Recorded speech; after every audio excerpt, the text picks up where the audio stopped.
Hi, I'm Jen Royal with the Boston Herald, and welcome to another edition of Talk of the Town, sponsored by Sports World of Peabody, New England's largest sports memorabilia store. First basketball, now soccer. I am here at Gillette Stadium, and I'm getting ready to talk to one of the New England Revolution's most exciting soccer players, Kelyn Rowe, in his third year as a midfielder. Kellen, now 22 years old, people have called you a budding superstar. Are you still budding? I don't know. I like to think I'm blossoming, right? I'm still young, but we have a young team, so we need a couple guys to step up, and I feel like I've taken that role on this year. Okay, Googling you, again, budding superstar, but people have also said that you play stronger than your size. Have you had to maybe learn certain tricks or different things because you're, can I say that you're so small? Can I say that?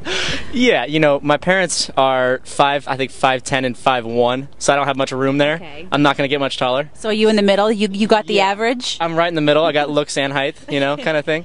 But yeah, the guys growing up, I've never been big. Everyone's been pretty much bigger than me, so, you know, getting out of tackles, not having to go into the big guys, learn to go around them rather than through them. Okay. It's one of those common sense kind of things. Yeah. So that your size actually helps you? Absolutely. A little quicker than those guys. You've also been called one of the most exciting young players in Major League Soccer. Give me a scouting report. Why are you so exciting? I didn't know that fact. That's pretty great. Thank you. Exciting because I think I try things. You know, I'm able to try a 25-yard shot every once in a while, and last year they actually went in. I have guys around me as well, like Diego Fagundes, who's also a rising star, Teal Bunbury and Lee Wynn, that kind of helped me and let me shine, and that's been good so far. You are a standout at UCLA, Pac-10 freshman of the year. How much did UCLA prepare you for the pros? Weird here in Pac-10 because now it's Pac-12. I didn't realize I was the last. I played in the last Pac-10. It's pretty cool, but it prepared me because it's that next step. College got me to mature a little bit, both on and off the field. And I think playing with guys that are, you know, bigger, guys who are seniors who are already 21, 22 years old, got me to be the physical part as well. Drafted 3rd overall in the 2012 draft. What was that experience like for you? Honorable. I mean, I was so happy.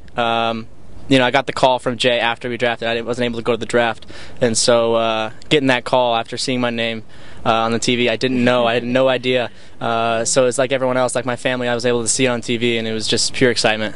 And New England Revolution, pretty exciting there too. Absolutely. You know, by the time the draft came out, you just wanted to be on a team. Yeah. You didn't have anywhere you wanted to be. You just wanted to be on a team, and luckily I got with the New England, and it's been a great 2 years. All right, I want to ask you about soccer in the U.S. I know that David Beckham tried to, make it more popular out in Los Angeles. Do you still feel like soccer in the U.S., obviously it's never going to be what it is in Europe, but do you feel like it's making strides?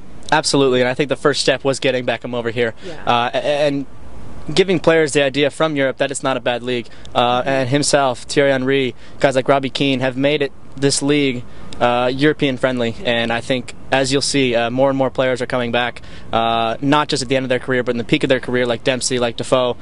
Those guys have done so well, and I think in the next 5 years you could see this league being a contender in many things. Okay, in the fan base, when you come here to play games here at Gillette Stadium, pretty amazing. You get to play here. The fan base, they seem to be catching on too. In fact, I have to tell you how many people have asked me, please interview a Revs player this year. It's been great. I think throughout the years, the Revolution has been a big club throughout MLS, and I think the past couple of years have really brought that back in. The livelihood of the fans, the amount of the fans, and the youth as well. I think a lot of younger kids are coming in and enjoying themselves with the family. It's been great playing here. I want to ask you about your two sisters. Okay, first of all, your sister Bree played soccer at the University of Oregon, and your sister Bailey competed at the 2011 Junior Olympics, Junior Olympic Nationals. Yes. Okay, who's the most athletic in your family, and where did the kids get this from? So from both parents. Both my parents were athletes, very good athletes, and very competitive. I think it's still competitive in anything we do as a family. Older sister, soccer, obviously. I think younger sister is better at gymnastics. One sport, she's better at everything with that gymnastics, but I think overall I'm going to have to take over athletic. That's me. Okay, so you mentioned your parents were great athletes. What do you mean by that? Dad was a football, baseball star all the way through college. He went to college in Seattle, and Mom went to San Diego State, was a soccer player and basketball player. She was very talented, and I don't think I beat her at soccer until I was 13. Yeah, so she was, well, she also cheated every time we played. I think she scored, every time I scored, I think she got a point too, one of those things. Yeah, they tried to let their kids win. She never let me win, ever. Okay. Matchbox 20? Dude, really? 90s soul right here. I lived in the 90s. What are you talking about? Yeah, because you were born in the 90s. I was born in the 90s, exactly. Well, my dad listened to all that, and a little bit of Led Zeppelin as well, a little bit of AC/DC. I get it all. You claim to be a good chef, which is, all right, maybe we'll have a cook-off someday, but when did you learn how to cook? Did you teach yourself how to cook, and what do you cook that's so good? Self-acclaimed good chef, by the way. Learned to cook in college. I had a roommate who could not cook, and I figured we should probably eat healthy as being athletes. Yeah. So I cooked for him and almost every night. Then it kind of traveled on, and as I'm now living alone, I kind of need to cook, save some money, and I think my best couple dishes, I do a lot of chicken, but I make a really good homemade marinara. Self-proclaimed fashionista. Kellen, I've seen you out. You wear scarves indoors. You're in the scarf phase right now. Well, it's cold out. You know, I'm trying to protect the throat so I don't get a cold. I'm trying to, you know, as well as be stylish, and it's really comfy and warm. It's almost like I have like a little fur on you. Okay, so you're interested in fashion. You like to look good. I like to look good. I'm not sure I'm interested in fashion. I'm not sure I have a fashion yet. Okay.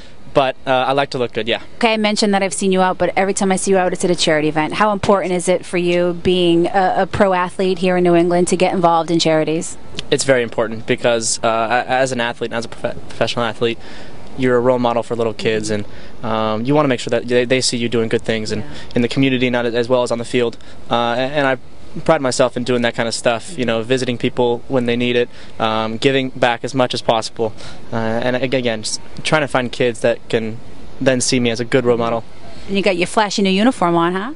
Yeah, it looks good. We'll see it on Saturday. It's pretty good. All right. Thank you for your time. Of course. Good luck this season. Thanks. And that'll do it for this week's edition of Talk of the Town. Log on to bostonherald.com next Thursday and every Thursday to see who we're highlighting next in Boston sports.